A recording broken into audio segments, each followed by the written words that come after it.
Anger, shock, and sadness in Buffalo tonight as people mourn the 10 victims of what police are calling a racist murder rampage at a grocery store. Tonight, the accused gunman is being held in isolation and is on suicide watch as people mourn their loved ones who were targeted because of the color of their skin. KPRC 2's Brandon Walker traveled to Buffalo to bring us the story of this community now dealing with this incredible loss. He is live near that market tonight with the very latest. Brandon? And good Sunday evening to you, Sion, from the intersection of Jefferson and Riley here in Northeast Buffalo. We've talked to community members all day here, and they tell us for years they've considered the Tops Friendly Market to be their neighborhood grocery store, one of only a few in this part of town. As you mentioned, 10 people killed, another 3 people shot, and tonight we are learning more about the investigation into the accused gunman. Much more on that in a bit, but our coverage tonight from Buffalo begins with a look at a few of the community members who lost their lives. You didn't have to know Pearl Young to know women just like her. She was the kind of hero you're likely to find in communities all across the country. Loved ones on social media remembering the 77-year-old Sunday as the neighborhood mom, the sweetest person. They say Pearl opened her heart and home to those who needed a hot meal, encouragement, kindness. In fact, for decades, she ran a food pantry in Buffalo. Those grieving are honoring her as the most beautiful soul who loved her church, God, and family. Pearl Young was the wife of a pastor, a mom, a beloved grandma, and auntie. Her family saying Sunday, Pearl and others gone much too soon in this tragedy will never be forgotten. She was just so beautifully inside and out, because good always overshadows evil. And to the people in the Buffalo community, we extend our condolences to all of the families that lost their loved ones. Buffalo's mayor Sunday confirmed 86-year-old Ruth Whitfield is the mother of the city's retired fire commissioner. Local media report Whitfield was the mother of 4. We also learned Sunday Aaron Salter was a veteran of the city's police force. Salter worked as a security guard, protecting customers from Gentron's bullets, losing his life doing so.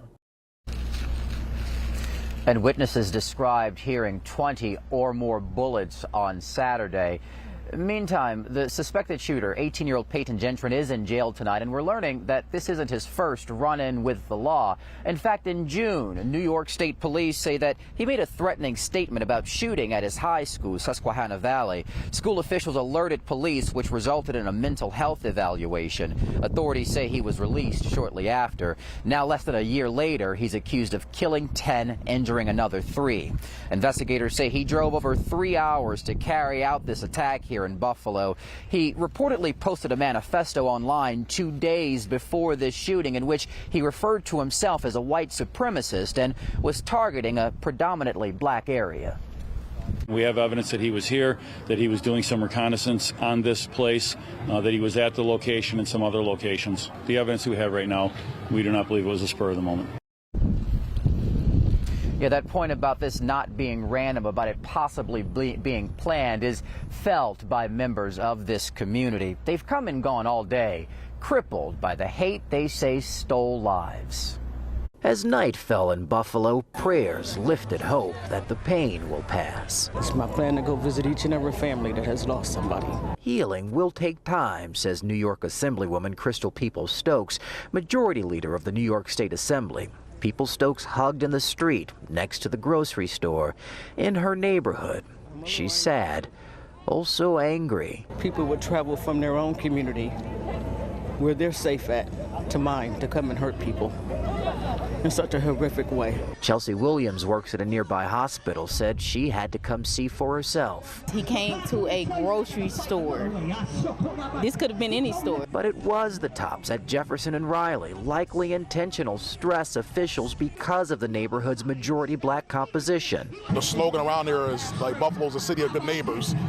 And so to see something like this happen here in this community, it's just surreal for me. And I never thought I would see something like that around here. You see it at other places around the country. Lanice Lewis brought a bouquet of flowers to one of many memorials. Lewis's grief deepened by her thoughts.